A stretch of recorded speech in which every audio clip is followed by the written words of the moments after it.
Cadena 30, la televisión más abierta que nunca. Y estoy en esta cabina con Vicente Fox Quesada, a quien saludo con mucho gusto. Yo así, ya en su calidad de ciudadano, ya te puedo hablar de tú como antes. ¿Cómo estás, Vicente? Afortunadamente muy bien, Pedro. Me da mucho gusto verte. Chambeando y, como siempre, luchando por México, por mi querido México. Y un saludo a toda la nación, a todos quienes nos escuchan. Y a ti particularmente, Muchas lleno de gracias. afecto. Hacía tiempo que no estábamos aquí. Hace un rato, me pones sí. nervioso. Ya, oye, Vicente, ¿cómo ves al país? Así en términos generales, ¿cuál es tu visión general de México hoy? Sí. Déjame decirte que parto ahora de una visión diferente, porque haber sido presidente y estar en una nueva etapa de mi vida, estar presidiendo el Centro Fox, que es un lugar de investigación, de desarrollo de ideas y conocimientos, un lugar académico, educativo, de debate, una fundación sin fines de lucro, sin motivos partidistas, totalmente universal en pensamiento, solo la búsqueda de la verdad nos mueve, y en esta calidad, y también a los 70 años, ya tiendes a ver las cosas de otra manera. ¿Cómo? No quiero decir desde la cima, pues de una manera más objetiva, más pragmática, con más experiencia y colmillo, por haber vivido tantas cosas a lo largo de esos 70 años. ¿Y cómo veo al país hoy? Primero veo que estamos en un proceso electoral que es una gigantesco don que nos da la democracia. Los procesos electorales son un fruto muy particular de la democracia que nos permite analizar, pensar, debatir, reevaluar, participar, corregir, enmendar o plantearnos nuevas ideas, salir de paradigmas que no han funcionado. ¿Pero tú crees que esté jalando el mensaje? Fíjate, te pongo un dato, ahorita le estoy preguntando al auditorio, ¿hay algo dentro de las campañas que le haya interesado hasta ahora? El 12% me dice que sí. Sí, comparto. Comparto, y te voy a decir por qué. Todavía no arriesgan los candidatos, todavía no se ven presionados y obligados a ya ser un poco más audaces. Pues, ¿hasta cuándo? Yo creo que hay que tocar temas que casi la verdad única nos ha dicho que son intocables en estos ¿Cuáles son los últimos temas años, como el de la violencia, el hecho de que haya una verdad única, un planteamiento único de resolución, que es el aniquilamiento, que es pretender que con violencia vas a vender violencia, cuando yo creo que el camino es por la vía de la paz, por la vía de un lenguaje de más tolerancia. O sea, ¿tú no vas con Calderón en el sentido de que haya tenido que atacar a los cárteles? Sí, las cifras no van, Pedro, y si tengo que sacar cifras ahí las traigo, pero te digo, decomisos.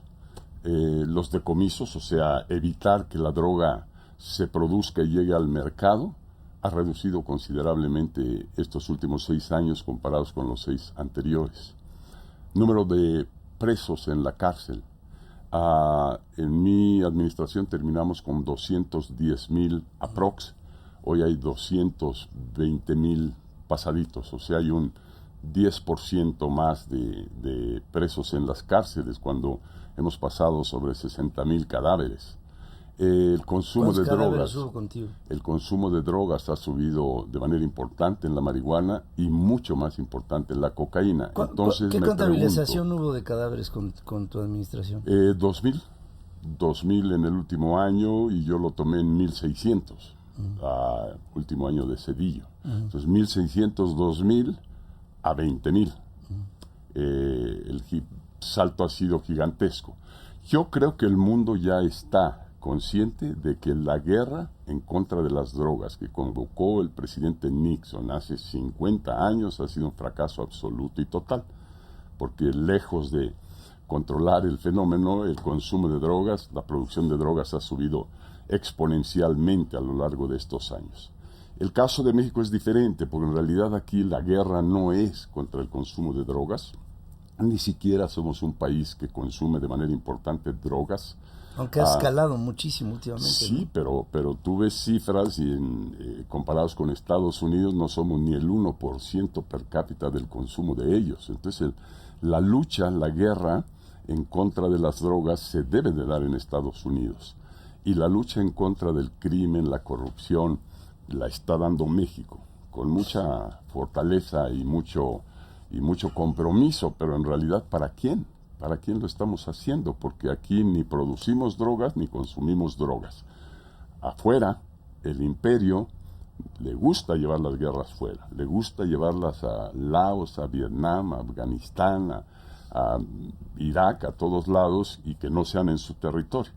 Bueno, la guerra contra las drogas o el crimen o quienes producen la droga la pretende llevar fuera de su territorio también, porque la pregunta, Pedro, es, una vez que un cargamento de drogas cruza la frontera, ¿qué pasa? ¿Quién lo lleva de ahí al mercado de Seattle, a Nueva York, a Washington? Son 60 millones de gente que consumen drogas en Estados Unidos, desde el heavy user, el que usa droga en intensidad, diario, hasta el que la ha probado en alguna ocasión en su vida. ¿Quién abastece? ¿Quién vende? ¿Quién distribuye? ¿Quién les cobra a ellos? ¿Quiénes son los capos allá? Así es, ¿quién genera los 50,000 millones de dólares cada año que después vienen a México a sobornar policías, a sobornar funcionarios públicos, a contratar jóvenes de 15 a 25 años que mueren en las calles, salen todos los días a matar o morir? Y creo que en ese sentido es casi un aspecto de mercado. Lo que necesitamos es competir con lo que les ofrecen los capos y los criminales a estos jóvenes, porque en realidad ellos no nacieron criminales, no llevan la criminalidad en los genes. Lo que no encontraron fue el empleo, no encontraron la beca para ir a la universidad, no encontraron ir a las fuerzas inferiores del América o del Pachuca, no encontraron participar en el mundo de la música, del arte. No tuvieron chance de nada. Así es. Entonces ahí hay un elemento, un eslabón clave en esto, sumamente clave. Vicente, yo siento, y quiero ver tu punto de vista, que uno de los problemas más graves que tenemos hoy en nuestro país es que hay una mezquindad política brutal. Los partidos dividen a las ideas, pero no hay adversarios, hay enemigos. Yo te recuerdo un día que ibas a entrar al Congreso, la última vez que hiciste el intento. Sí. Cuando llegaste con el informe que dijiste, bueno, aquí está el informe, ¿qué? ¿A quién se lo doy? Pues a mí, señor presidente. Bueno, ¿qué? ¿A qué hora entramos? Hasta que Tamayo, el general, te dijo, señor, no hay condiciones, vámonos. Sí. ¿Cómo que no hay condiciones? Vámonos. Y desde entonces... Tocas un asunto que para mí es una gran área de oportunidad en este proceso electoral. Llevamos 3 sexenios de gobiernos de minoría. El del presidente Zedillo, el de Fox y el de Calderón. ¿Sí? 3 frustraciones completas que no hemos podido sacar adelante lo que verdaderamente cuenta en el país. Se han hecho pequeñitos ajustes a la reformas ley, light y cosas, pero nada, absolutamente nada que sea significativo. Por esto que tú señalas, el bloqueo permanente y constante de la oposición, de los partidos políticos, del Congreso. Tal parece que no hemos podido movernos de una democracia electoral a una democracia eficaz, una democracia que dé respuestas, resultados, que forme consensos. Y entonces hay que preguntarnos qué tipo de gobierno queremos para este próximo sexenio. Yo no le deseo a nadie que entre ahí otra vez ahí como gobierno de minoría, porque va a seguir la frustración. Vamos a seguir sin solución. Tampoco quiero un gobierno autoritario como los del pasado, tampoco. ¿Cómo encontramos el justo medio? ¿Cómo los ciudadanos respaldamos a un gobierno que no nos falle, que se comporte a la altura, que sea democrático, que rinda cuentas, pero que tenga capacidad de hacer y de decidir? Claro. Porque de otra manera esto es frustrante y a veces hasta piensa uno en el sistema parlamentario, que de alguna manera pone un embudo a los políticos para formar mayorías a bolillo y para hacerlo de manera práctica en los temas que tienen que ver con la nación. Así que yo creo que un primer punto en este proceso electoral es que surja un gobierno fuerte en capacidad de hacer, pero limitado en capacidad de corromper o de hacer tropelías. Yo veo dentro de las instituciones que en este país jalan, y algunas que no han jalado como debieran. Hay una que para mí me preocupa profundamente, que es el tema de los sindicatos. Veo que el sindicalismo mexicano se ha perdido. De repente nos encontramos con líderes fuertes, sindicatos que realmente no importa si sean fuertes o débiles, lo importante es que el líder del sindicato es fuerte. Tú conviviste con el Bester Gordillo, y un primer punto que te pregunto es ¿por qué no ¿Por qué no le pegaste más duro a esta mujer? Por un Mira, lado. otra vez, a gobierno de minoría. ¿Cuántas cosas quisiera uno hacer? ¿Tú hubieras querido realmente hacer algo en la modificar la vida sindical, por supuesto, transparentarla. ¿Y? Desde luego que sí hubiera querido, pero no tienes la capacidad de hacerlo porque eres un gobierno de minoría. Imagínate, en el Congreso, Cámara de Diputados y Senadores, mayorías de otro partido y mayoría de oposición. En las gobernaturas, mayorías de oposición. En las presidencias municipales. Entonces, tienes que, sí, darte la habilidad política de tratar de generar esos consejos. Yo me desviví, me desvelé, trabajé intensamente buscando consensos, particularmente con el PRI, inclusive con López Obrador de entrada. Intenté llevarla bien en la Ciudad de México. Tuve muchos encierros, lo traté de hacer por la vía democrática, que es generar una opinión pública en respaldo de las decisiones del presidente. La tuve. Y sin embargo, el PRI vino y me dijo, estás equivocado, presidente, eso no es la forma en que la democracia se ejerce en México. Aquí tienes que pasar por la aprobación de nuestro partido y nuestra antes de que puedas hacer una reforma. Entonces me fui al terreno en corto, a la negociación en corto, como se acostumbraba antes y como me vi obligado a hacerlo. La negociación en corto, personal, con las figuras del PRI, con los líderes del PRI. ¿Y viviste muchas traiciones? Hombre, la primera, la del IVA, con Montiel. Tenía yo un acuerdo formal con todos los gobernadores del PRI y desde luego con los del PAN. Habíamos hablado con cada diputado y con cada senador. Estaba la masa lista para configurar el proyecto de cambio fiscal. Y al cuarto para las 12... Montiel se echa para atrás. ¿Montiel me Arturo? llama a Arturo Montiel, del que hablas hoy. Me habla al cuarto por las 12. ¿Ese prócer de la patria? Ese prócer. Y me dice, pues me echaron para atrás los diputados del PRI, no van a poder votar al cuarto para las 12, el día que entró esa iniciativa al pleno. O sea que aquí le podemos echar otra Montiel, que esa no me la sabía. Sí, hubiéramos tenido un IVA igual, justo, para todos, equilibrado, que hoy el país sería totalmente diferente. Bueno, y sigue pendiente esa reforma. Hubiera crecido en automático la base que tributara a este país y que no fuéramos como lo somos hoy. Presidente Calderón ha intentado lo mismas reformas en su sexenio, no ha pasado ninguna, en energía, en Pemex. La laboral. Entonces, volvemos a los candidatos. Yo que me dicen, ¿qué juego estás jugando, Fox? ¿Por qué dices que le vas a Peña? Yo no le voy a Peña. Porque le voy a Dijiste Peña, que solamente un milagro. Yo dije bueno, que milagrito. Las encuestas marcaban esos días. Eso fue lo que dije, nada más. No di mi opinión de quién va a ganar en el día de la elección. Eso, hasta entonces vamos a saber. Porque hasta Peña Nieto te lo agradeció se puso vivo, y él sí sabe, ¿no? ¿Se puso qué? Se puso vivo. Yo pensé que bíblico, porque bíblico creo que es el único de los tres que ha leído. Pero aquí el tema, Pedro, es que sí tenemos que hablar de la paz. El país está desgastado, la imagen del país está hecha a pedazos afuera. No podemos seguir en esta guerra, tenemos que alcanzar Vicente, la paz. Pero sobre el tema de... Yo no siento que la imagen de México esté hecha a pedazos. Yo creo que hay algunos sectores en el mundo que dicen, en México se está poniendo orden en la casa. Porque finalmente yo... No sé cómo veas. Yo creo que en este país y en cualquiera se tiene que buscar un ejercicio del Estado de Derecho. Yo, por ejemplo, no voy de acuerdo con que se persiga a delincuentes y no se persiga a Fidel Herrera, que es otro delincuente, por ejemplo. ¿Verdad? O sea, los delincuentes de cuello blanco, los políticos que roban, los funcionarios que roban, la gente que hace de este país un latrocinio, a esos muchos... No se les persigue porque son señores don. No hay que tapar el sol con un dedo. Yo ando afuera, doy más de 40 conferencias anualmente, casi una por semana, en universidades de Europa, universidades americanas. Pues que qué pasa con México, me dicen que están tomando mucho tequila, o qué les pasa, por qué las matazones. ¿Así de mal? Y entonces tienen lo que explicar. Sí, definitivo. Porque ese es lo que se proyecta en imagen. Yo sé que hay círculos pensantes que están porque se imponga el derecho, se aplique la ley, etcétera, etcétera. Pero la imagen es pésima y por esto esta búsqueda de la paz. Mira tú el caso de Medellín en Colombia. Dicen, triunfo, ganamos de 400 homicidios por año por cada 100,000 habitantes, ya lograron bajarlo a 40 homicidios por cada 100,000 habitantes por año en Medellín. En México estamos en 18.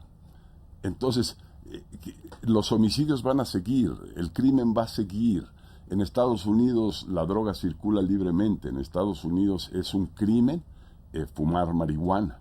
Está castigado, penalizado por la ley, que por cierto en México no lo está, y muy pocos mexicanos saben eso, que aquí no está penalizado consumir drogas. Bueno, en Estados Unidos... Hay dosis autorizables. Sí, en Estados Unidos que sí está penalizado y es motivo de cárcel, tienes el mayor consumo del mundo y la mayor cantidad de consumidores. Bueno, hasta 2 presidentes, el presidente Clinton, el presidente Obama, se echaron algún día su carrujo de marihuana y no fueron a la cárcel. Hay mucha tolerancia, diría yo, hipocresía en el manejo de esto allá en los Estados Unidos. Ese mercado espectacular de armas, ese mercado negro de dinero, de esos 50,000 millones, nos pega durísimo a México. Aquí estamos en medio de los que producen las drogas en el sur y los que las consumen en el norte. Entonces, que se haga la guerra en México, que México pague los muertos y ellos consumen su droga muy tranquilos. ¿Cuándo Estados Unidos va a aplicar la ley? ¿Cuándo van a decir un ya basta, no más drogas en los Estados Unidos? ¿O cuándo, mucho mejor aún, van a aceptar que la opinión pública, que la ciudadanía ya acepta, cercano a una mayoría, la legalización, como es el referéndum en California y ahora, como es la encuesta de Gallup en los Estados Unidos? Vicente, yo creo aquí que hay que hacer una clara distinción entre las drogas, porque no es lo mismo decir acepto el crack o la heroína o la cocaína o lo que tú quieras que aceptar la marihuana. Yo creo que son, toda proporción guardada, clasificaciones diferentes. Porque cuando se habla en lo general, que lo oigo de Vargas Llosa, lo oigo de ti, lo oigo de Fuentes, ¿no? Legalicemos las drogas. Yo creo que hay un mundo de diferencia entre las drogas sintéticas, la tacha, y la marihuana. Voy por todas y datos. ¿Vas por todas? Por todas y datos. Holanda. Aquellos que consumen alcohol, 8,5% van derecho a la muerte. Uh-huh. Aquellos que consumen cigarrillo, 4,5% van derechito a la muerte. Aquellos que consumen droga, 0,4% van a la muerte. ¿Pero qué droga otra vez? Muerto por marihuana. ¿Pero qué droga otra vez? Es que yo creo que ahí sí hay una enorme diferencia entre la marihuana y la droga. Si creemos en la libertad, tenemos que creer en la libertad de albedrío, en la libertad responsable. Uh-huh. Tenemos que hacernos responsables de nuestro propio cuerpo, de nuestra propia salud, los ciudadanos, uh-huh. Y debe de ser nuestro derecho consumir o no alcohol, consumir o no droga, abortar o no abortar, casarme con otro de mi mismo sexo. Hoy todo eso ya se hace bajo la responsabilidad de la persona. Al Estado, al gobierno le tenemos que exigir, que demandar que nuestros hijos regresen sanos y salvos a casa cada noche, que tengan seguridad, que puedan vivir tranquilos. Y eso es lo que es la responsabilidad del Estado y la otra responsabilidad. Yo sé que es un paradigma difícil de comprender. Yo lo entiendo bien, pero ¿sabes qué? Yo lo veo, tal vez, y perdóname, yo lo veo en sociedades un poquito más, que ya han pasado, que ya están un tanto más desarrolladas. Te hablo de, bueno, cómo se ha atacado el tema de las drogas en Europa, por ejemplo, con respecto de los Estados Unidos. Estados Unidos no ha impuesto su agenda hacia Europa, por condiciones lógicas de lo que es el estadio, el desarrollo de su sociedad, y sí lo ha impuesto hacia abajo, hacia América, como tú me lo estás diciendo, pero de todas maneras yo sigo insistiendo en que tendría que hacerse una desclasificación de las drogas. Hay que encontrar una salida de esta trampa, Pedro. Hay que terminar esta guerra y alcanzar la paz. Y démonos el tiempo y la apertura para el debate. No impongamos verdades únicas. Tenemos que salir de esta trampa. Medellín, Colombia, salió de la trampa y sigue habiendo más homicidios que en México. Uh-huh. Y ahí ya quitó la trampa en la que se estaba, como estamos en México, y de una violencia que atemoriza, una violencia que no nos deja trabajar. Tú sabes que las personas, los seres humanos, los ciudadanos, damos nuestro mejor rendimiento solo en escenarios de paz, de tranquilidad, de certidumbre. Sin duda, eso. Solo así. Entonces tenemos que llegar a ese escenario. ¿Cómo? Que se pongan a pensar los candidatos. ¿Cómo? Que nos pongamos a pensar todos los mexicanos. Debemos de poder salir. Yo creo que el ejército, por ejemplo, todos decimos, sí, que el ejército esté y que dé esta batalla y que él los aniquile y que él los acabe. Primero, ya van 5 años y no ha acabado, al revés, esto sigue creciendo. Y segundo, el ejército no está preparado para esas tareas. Pero es que no hay nadie preparado para las tareas, ¿no? Bueno, ese es el problema. Pero ya te diste 5 años, démonos. Yo he dicho que salgamos del juego del huevo y la gallina para el siguiente presidente o presidenta. ¿Qué es primero? Decir, yo retiro al ejército el día 1 de julio del año 2013 y por tanto me obligo a tener los cuerpos policíacos que me puedan dar seguridad a la ciudadanía. A cambio de decir, necesito seguir dependiendo del ejército porque no tengo una policía confiable. ¿Cómo puedes tener una policía confiable? Primero, confiando en ella. No puedes decir, todos son corruptos, no se puede tratar con ellos, los policías municipales, que son 350,000, no sirven para nada. Imagínate ese padre de familia, policía municipal, que llega en la noche a su casa con sus hijos a recibir una tunda más. Tenemos que pensar positivo, tenemos que generar un lenguaje, una estrategia que nos lleva por caminos donde podemos atemperar la paz, donde buscar la paz, la tranquilidad y a la vez hacer la tarea. Es indispensable terminar también con el consumo en exceso de droga, pero eso que cada joven se haga responsable, cada ciudadano, porque el Estado jamás va a poder poner una campana de cristal a todos los jóvenes de México para que no puedan acceder a las drogas. Pero si así fuera, yo empezaría con el primer eslabón de la cadena, la producción. El decomiso y los plantíos, la destrucción de plantíos, no se ha llevado a cabo en este sexenio. Pero entonces, fíjate, ya estás dejando que fluya la droga y luego la quieres controlar al ahí final. tocas un tema, Vicente, que se me hace importante. ¿Te acuerdas en las épocas te iba a decir de Fox, en las épocas de Zedillo, cuando el presidente Zedillo entró con el tema bárbaro de Chiapas, que lo heredaba de Salinas? Al final de Salinas vino el EZLN. El presidente Zedillo concentra a las fuerzas del ejército en Chiapas y en toda esta zona para tratar de contener a un movimiento que tenía 4 rifles de juguete y San Andrés Larraín, y quién sabe qué tanta cosa. Concentra al ejército en esa zona y todos los cárteles del norte de la República se hicieron multimillonarios. Amado Carrillo, miles de millones de dólares. El Chapo sale en el Forbes. ¿Qué diablos podemos hacer con este tipo de super recontrarricachones que proponen una economía del narcotráfico? Suspender su fuente de ingresos, y es la legalización o la permisibilidad. Pero ahí no la suspenderías, ¿eh?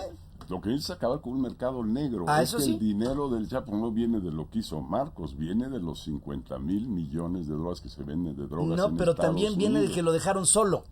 Es decir, cuando había plantíos en Chihuahua, de repente salió, ¿qué pasó? Pues ya no hay ni un solo verde. Digo, no de marihuana, sino de soldado, ¿no? Ya no hay soldados. Y entonces, como ya no había soldados, pues de aquí soy.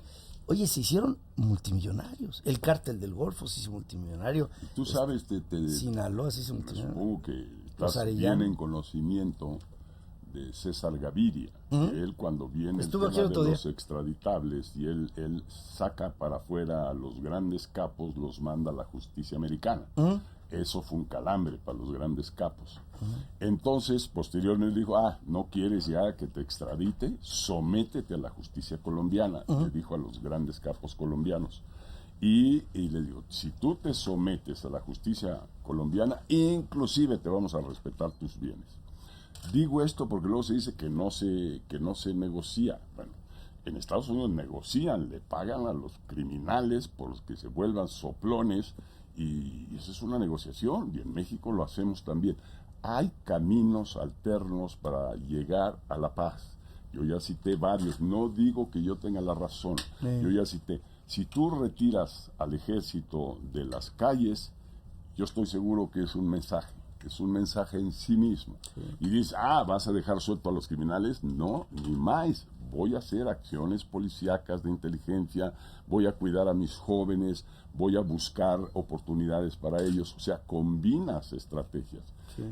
Tenemos que salir de nuestra trampa. El costo es demasiado alto para México y, por tanto, yo espero de los candidatos que están en este momento precisamente en el debate o debieran de estar, que le pongan mucha atención a este tema, que la búsqueda sea por la paz, no el aniquilamiento, no es decir, voy a acabar con ellos y ya no van a existir. Esa es una promesa que no va a comprar la ciudadanía, porque ahí van a seguir.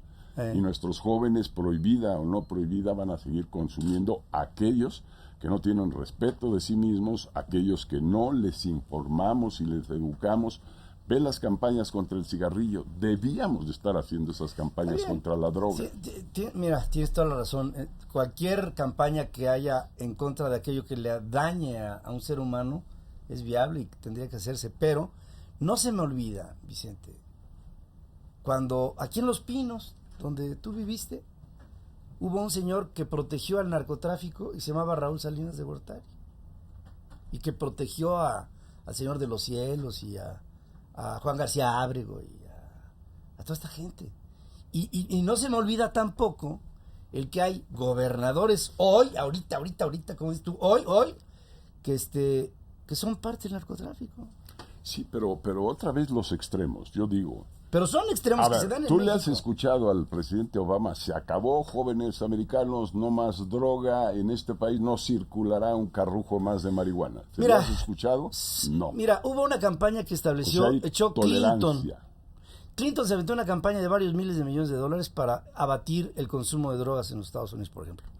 Claro, ahí se hace una apología de la droga. Pues, Hollywood la hace, ¿no? Hace una apología de la droga y... Steve Jobs. Scarface y... ¿Por qué Jobs? 10 años consumió marihuana y LSD. Y salió la Apple, y salió Google, y salió... Ahora ya entiendo el logotipo. O sea... No, 10 años fue consumidor. Sí. Intenso. Steve Jobs. Y ya era creador, ya tenía sus ideas de la Macintosh y de la y del otro. Pero bueno, no es un ejemplo, porque entonces se va a concluir... Sí, no, está proponiendo... darle a la mota para tener ideas. No es el caso. Hay que, mira, luego tenemos hasta candidatos que ya le pegan a la mota. No se separó el tema de salud, lo pernicioso que es el alcohol, y se atendió como un tema de salud, separado del tema de la violencia, y quitada la prohibición, santo remedio. Lo que necesitamos es esta visión de un cambio de paradigma. Yo estoy tratando de ponerme adelante. Claro, ahorita todo el mundo me avienta pedradas y me hace añicos, pero yo estoy tratando de poner un nuevo escenario, un nuevo paradigma, en donde no hay provisión de drogas, pero sí hay regulación, orden, limitación y muchos mecanismos para que no se consuma. Otra atmósfera. Sí, te digo Canadá, acabo de estar, Toronto. Tú vas a Toronto ahorita y en la radio tú la prendes y el gobierno canadiense, donde también está prohibido y es cometer un crimen consumir drogas, te dice en el radio, bueno, si vas a consumir drogas, por favor hazlo de esta manera. No te fumes un carrillo de marihuana 4 horas antes de que vas a manejar.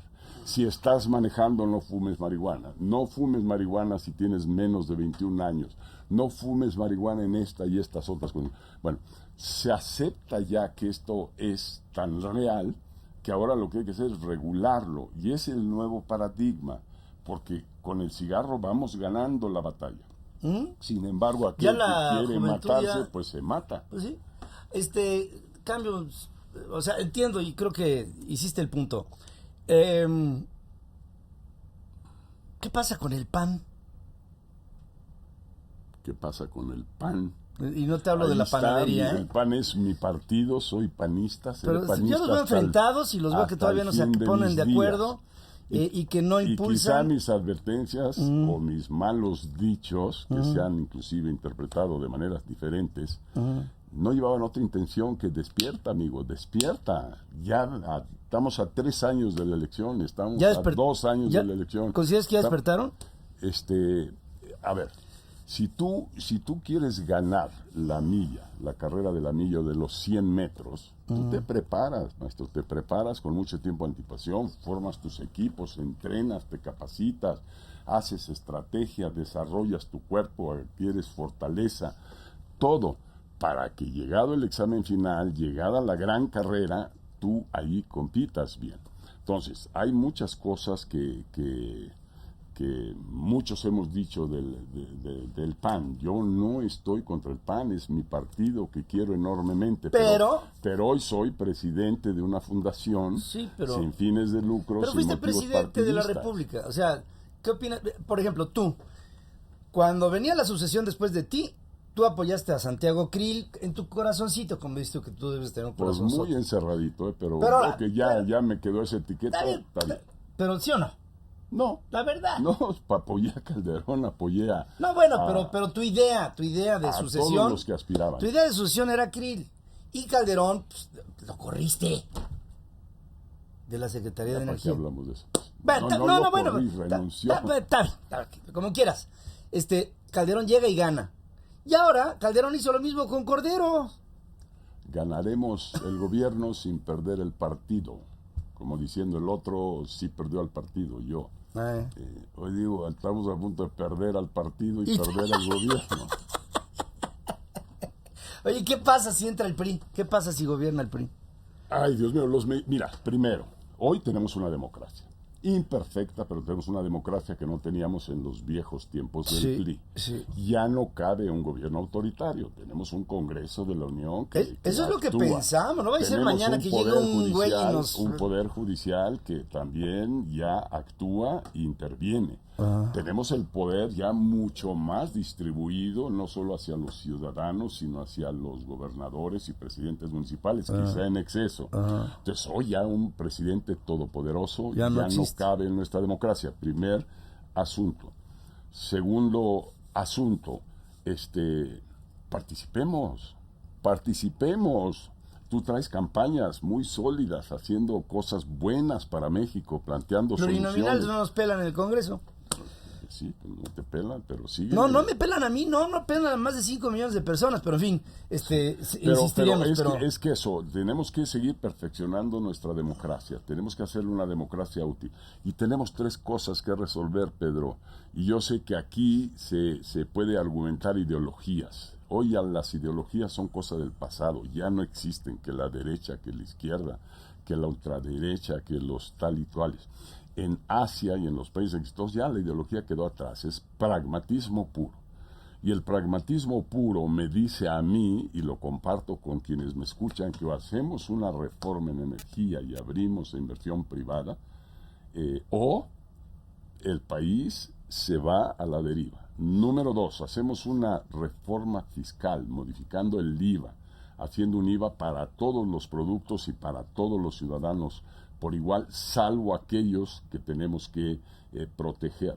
Y tercera reforma, la laboral. Sin eso el país no va a caminar. Podemos seguir discutiendo cuantas cosas queramos.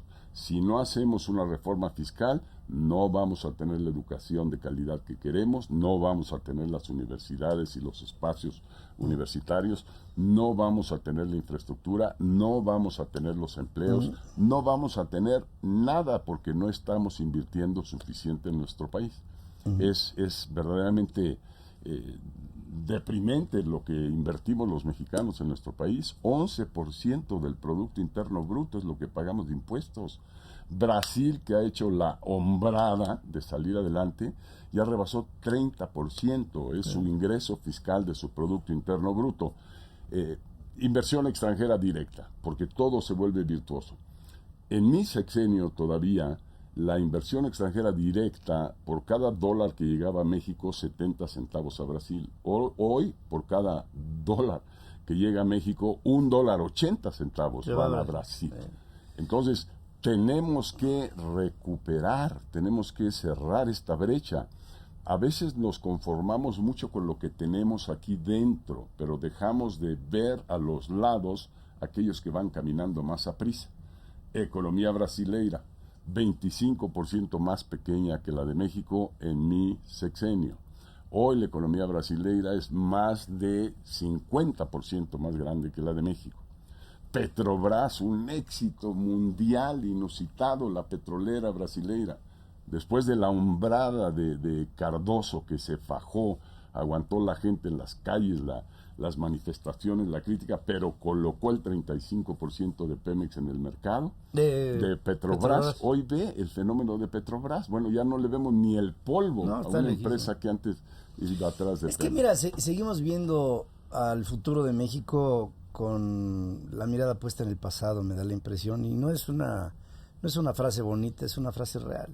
Yo te diría, Pedro, que quizá es, mira, ideas, propuestas, planes sobran en este país, ya tenemos más de la cuenta. Y en ese más de la cuenta, ahí está todo lo que este país tiene que hacer. Lo que no hemos logrado es hacer que las cosas ocurran. Esa es la diferencia en el liderazgo y esa es la diferencia en un gobierno. Hacer que las cosas sucedan. Y eso es lo que no hemos logrado en México. Y eso es lo que quiero para mi país en este siguiente. Aún a riesgo, repito, y no estoy con preferencia de Peña o de Josefina o de López Obrador. Estoy diciendo que al país le hace falta un gobierno con capacidad de navegar, con capacidad de unir a los mexicanos, con capacidad de liderar, con capacidad de vendernos un sueño a los mexicanos. Si después no resulta, culpémonos todos, pero volvamos a tener esperanza, volvamos a poner la mirada en el mediano y largo plazo, y todo eso a partir de tener paz. Yo no entiendo cómo hoy el temor nos domina, cómo la desesperanza nos domina, y tenemos que quitarnos eso, salir de esa trampa cuanto antes. El mismo presidente Calderón, ¿tú crees que sale a gusto hacer las cosas que tiene que hacer en el día? Cuando le informan, oiga, hoy fueron 50, hoy fueron 40, hoy fueron 60 muertos y violencia, no puedes pensar, no puedes concentrarte en lo positivo. Quedan dos palabras aquí de esta plática con Vicente Fox.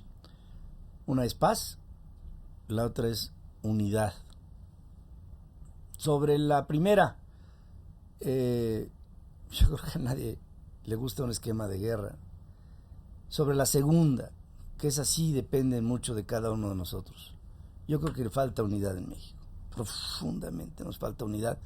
Los mexicanos hoy estamos agraviados por, pues no sé si por intereses o por demasiado desinterés. El hecho es que somos un país dividido. Yo no puedo entender cómo desde ese evento que te pinto, cuando no te dejaron pasar al Congreso hasta la fecha, tenemos a una república basada en 3 poderes, en donde 2 no se comunican. Y hago en mucho responsable a un Congreso miope que no ha sabido también en su parte, porque no todo lo hace el presidente de la República, no ha sabido proponer un proceso de unidad. Las bancadas son mezquinas, los procesos políticos son divisores de lo que tendría que ser una inercia común.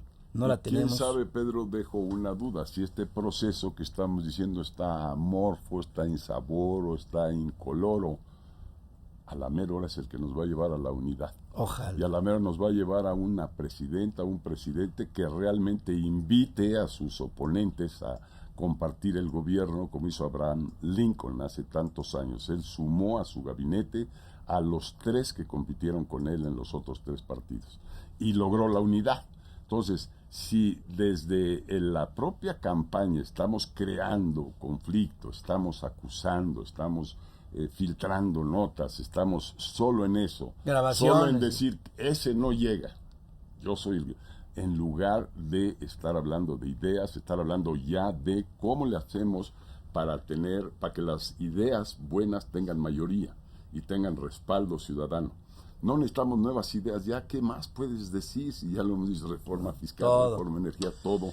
Lo que necesitamos es hacer que las cosas ocurran. Y por último, para el sector privado, a mí no me gusta lo que pasa hoy en Europa, en Estados Unidos, en México, en Latinoamérica. Al volante van los políticos y el sector privado vamos sentados en el asiento de atrás. Tenemos que pasarnos adelante y tenemos que tomar el volante con ideas como las que tú haces, empujando, porque eso de dejar todo en manos de los políticos y de los gobiernos no es la solución para nuestros países, ni es democrático. ¿No crees que el sector empresarial alto, el que está colocado arriba, pues hace lo que le conviene, ¿no? Por supuesto. Todo el tiempo y mantiene una mal oligarquía. hecho, pero así es. Así es. Yo creo que el sector privado en los tres lados tiene que tomar las riendas, no puede seguir nomás viendo que vengan y digan, oye, pues es que este gobierno piensa así, ya está, me voy a acomodar. No. ¿Qué es lo que el país necesita? ¿Qué son las ideas fuerza que nos van a llevar adelante?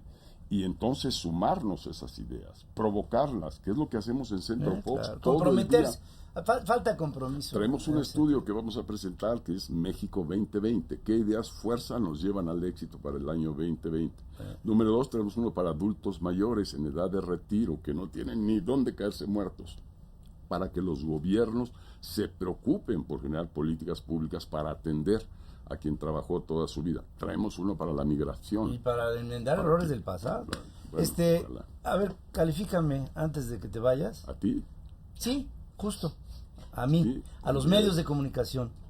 Califica a los medios de comunicación. No, mira, por un lado, sin Y a duda, mí, sin duda son uno de los grandes engranajes y maquinarias que hacen una democracia debiéramos serlo, funcional. ¿no? Por lo menos. Yo aprendí eso en gobierno, yo acostumbraba a quejarme cómo le tundían a Martita o cómo me tundían a mí los medios, y aprendí en los 6 años que siempre hay una verdad atrás de todo eso y que siempre nos debe de provocar la reflexión para esto.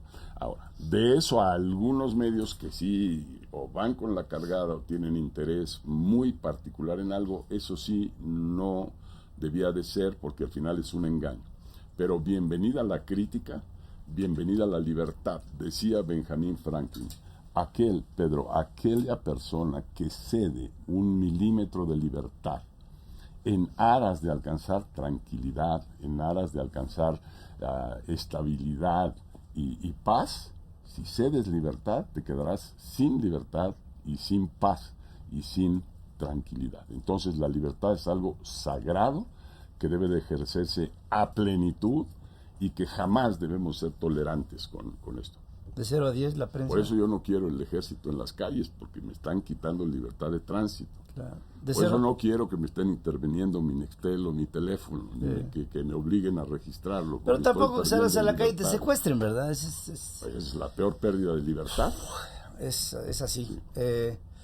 Me quedo con la paz y me quedo con la unión.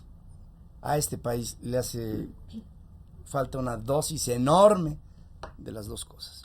Vicente Fox, gracias por estar aquí. Muchísimas gracias a ti, un saludo afectuoso a todo el auditorio, invitados a Centro Fox. Tenemos Juan Gabriel el día 31 de mayo, aprovechando el comercial, ahí en Centro Fox para recaudar fondos. Una semana de Michoacán en Centro Fox con todas las maravillas de Michoacán.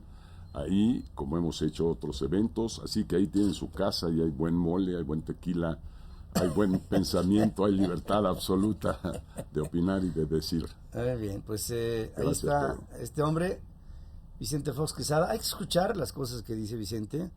Yo creo que hay que analizar. Hoy es un tiempo de analizar a todo aquel que haya tenido la experiencia de hacer por México. Y este hombre estuvo 6 años en el poder como presidente de la República, que obviamente no es una cosa menor, es algo que ya está en la historia. Cadena 30, la televisión más abierta que nunca.